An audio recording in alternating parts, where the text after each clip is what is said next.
Hello dear students, I welcome all of you in PR के JEE maths. Students, जैसा कि आप लोगों को पता है, सेट्स का मैंने लगभग 2-3 वीडियो आप लोगों के लिए अपलोड कर दिया है। जो बेसिक इंट्रोडक्शन को मैंने जिसमें डिस्क्राइब किया है, बहुत अच्छे से डिस्क्राइब किया है, बहुत सारी चीज़ें बताया है जो आप लोगों के लिए बहुत हेल्पफुल हो सकता है।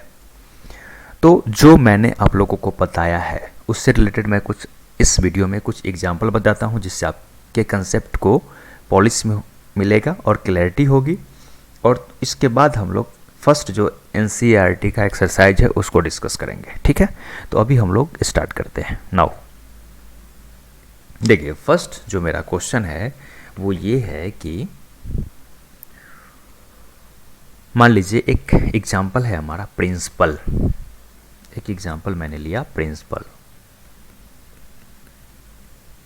PRINCIPAL।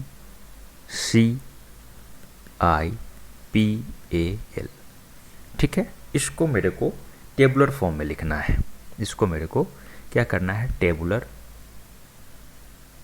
या रोस्टर, आप बोल दो, टेबुलर या रोस्टर फॉर्म में लिखना है। तो आप कैसे लिखोगे, मैंने एक चीज़ आपको बताया है कि हम एलिमेंट को रिपीट नहीं कर सकते। तो कैसे लिखना पड़ेगा मेरे को, मैं लिखूंगा PRINC।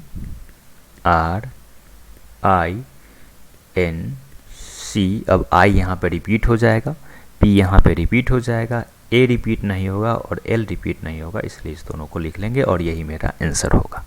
ठीक है, दूसरा जो चीज़ें मैंने आपको बताया था वो मैंने बताया था कि ऑर्डर का कोई इफेक्ट नहीं होता है। ऑर्डर आप कुछ भी लिख सकते हो, जैसे मैं चाहूँ तो इसमें यही लिख सकता हूँ कि मैं A को पहले लिख दूँ, फिर मैं L को लिख दूँ, फिर मैं I को लिख दूँ, फिर N लिख दूँ, फिर C लिख दूँ, फिर R लिख दूँ, फिर P लिख दूँ। 2 4 6 7, 2 4 6 7, हाँ ठीक है। इस फॉर्मेट में अगर मैं लिख दूँ तो क्या गलत हो जाएगा क्या? नहीं, बिल्कुल भी गलत नहीं होगा, क्योंकि सेट्स कहता ही है कि आप एलिमेंट को रिपीट नहीं करिए, लेकिन एलिमेंट को आप किसी भी ऑर्डर में लिखिए, हमें कोई फर्क नहीं पड़ेगा। ये सेट्स का डिफिनीशन है, सेट्स का ये एल्गोरिथम है। ठीक है, ये बहुत इंपॉर्टेंट है, क्योंकि मैक्सिमम बच्चे को, जैसे मैं ऑफलाइन कोचिंग में पढ़ाता हूँ तो वहाँ पे मैक्सिमम बच्चे को यही प्रॉब्लम होता है कि वो बहुत चीज़ जानते हुए भी गलत करते हैं। इसका रीज़न क्या होता है कि उसमें थोड़ी थोड़ी सी क्लैरिटी नहीं होती है कंसेप्ट में। तो ये बहुत इंपॉर्टेंट है, इस चीज़ को आपको समझना पड़ेगा, यहाँ से एग्जाम में क्वेश्चन आता है। तो ये फर्स्ट था, अब हम लोग सेकेंड देखते हैं। सेकेंड है हमारा कि मान लीजिए एक क्वेश्चन है जो एनसीईआरटी का ही है, मैं इसको ले रहा हूँ। देखिए, क्वेश्चन है कि right the solution, write the solution of set of equation x square plus x minus 2 is equals to 0 in roster form। in roster form, हमको roster form में लिखना है। ठीक है, सबसे पहले तो इसको हम सॉल्व करते हैं। तो सॉल्व अगर हम करेंगे तो क्या लिख सकते हैं इसको हम, x square plus 2x minus x minus 2 इसको 0। ये क्वाड्रेटिक इक्वेशन बना, तो इसको मैंने एलिमिनेशन मेथड से इसको सॉल्व कर दिया है। ठीक है, तो इस एलिमिनेशन मेथड को आपको पता भी होगा कि मान लीजिए कि यहाँ पे कुछ भी नहीं है तो 1 है, तो 1 इंटू मैंने 2 किया तो 2 आया। अब यहाँ पे जो हमारे पास एलिमेंट है ना, उसको मैं अगर ऐड करूँ ना तो इतना ही आना चाहिए। ये आपको बहुत अच्छे से आता होगा, हमें पूरा उम्मीद है। नहीं आएगा तो इस चीज़ को आप समझ लीजिएगा, नहीं तो हमें बताइएगा, मैं इस पर एक सेपरेट वीडियो भी बना दूंगा।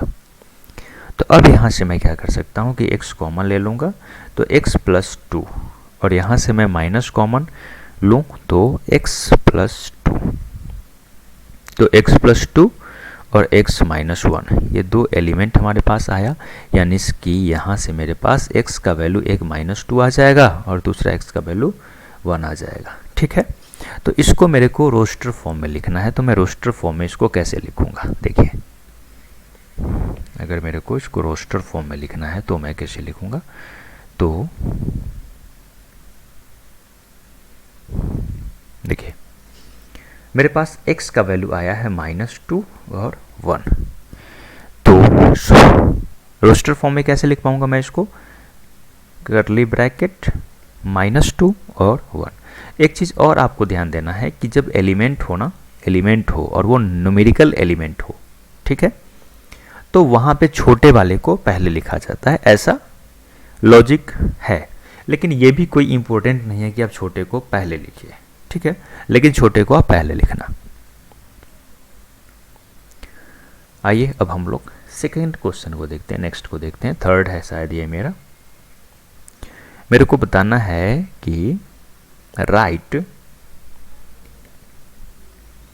The set A equals curly bracket 1, 4, 9, 16 और 25 curly bracket in set builder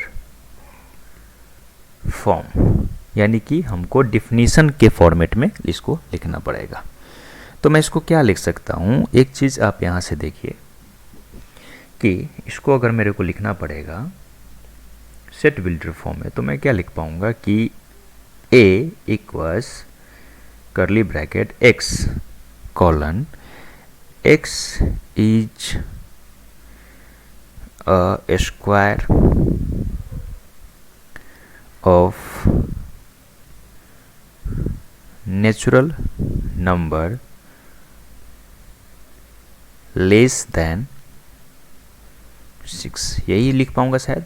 क्यों लिख पाऊंगा ऐसा, तो देख लीजिए यहाँ पे 1 है, तो 1 का स्क्वायर 1 होता है, 2 का स्क्वायर 4 होता है, 3 का स्क्वायर 9 होता है, 4 का स्क्वायर 16 होता है और 5 का स्क्वायर होता है 25। तो यही है, यानी कि x सभी में एक कॉमन प्रॉपर्टी क्या है कि ये स्क्वायर के फॉर्मेट का है और वो 6 से छोटा है, ठीक है। अच्छा, ये ज़रूरी नहीं है कि ये जो मैंने लिखा है सब यही लिख पाएगा, कुछ इससे डिफरेंट भी लिखेगा और वो रॉन्ग नहीं होगा, ठीक है। इस चीज़ को भी देख लेते हैं कि मैं कह क्या रहा हूँ। सबसे पहले क्वेश्चन आप लोगों को समझ आया होगा, क्वेश्चन में लॉजिक क्या है ये समझ आया होगा। अब देखिए मैंने क्या बोला कि हो सकता है कि आप इसको डिफरेंट फॉर्मेट में लिखो, ठीक है। हो सकता है कि आप ये लिखोगे कि A equals curly bracket x colon x is square of natural number up to 5। अब इसी को आपने थोड़ा सा लैंग्वेज चेंज करके डिफरेंट कर दिया और ये भी वही चीज़ है जो मैंने पहले लिखा था। ज़रूरी नहीं है कि इतना ही रहे, और भी चीज़ें लिख सकते हो आप। मान लीजिए इसको इस फॉर्मेट में भी लिख दो आप कि ये सब आप नोट डाउन करना। सॉरी इरेज हो गया ना पूरा, कोई बात नहीं, आप नोट डाउन कर लेना, पॉज करके नोट डाउन कर लेना। हम एक और फॉर्मेट आपको बता देते हैं कि ये भी आप लिख सकते हो, जैसे curly bracket x colon x equals n square. n square का मतलब क्या हुआ है कि वो स्क्वायर के फॉर्मेट में है, where 1 less than equals to n और 5 से छोटा और बराबर भी है, and n belongs to natural number, ठीक है। तो ये सब बेसिक चीज़ें था जो कुछ मेरे को लगा कि ये बताना चाहिए, तो ये मैंने आपको बताया है। बाद बाकी अब हम लोग एक्सरसाइज 1.1 को डिस्कस करेंगे और उसमें भी कुछ अगर नया चीज़ आएगा तो वो भी मैं आपको डिस्कस करके बताऊंगा। तो आप लोगों को कुछ भी टेंशन लेने की आवश्यकता नहीं है, आप लोग बस जितना भी मैं कंटेंट दे रहा हूँ उस कंटेंट को अच्छे से समझिए, बार बार पढ़िए, देखिए। कोई प्रॉब्लम होता है तो हमें कमेंट करके बताइए। वीडियो अच्छा लगता है तो शेयर करिए, लाइक करिए और हमारे चैनल को सब्सक्राइब करिए, ठीक है। आज के लिए इतना ही हम रखते हैं। जय हिंद, जय भारत, थैंक यू।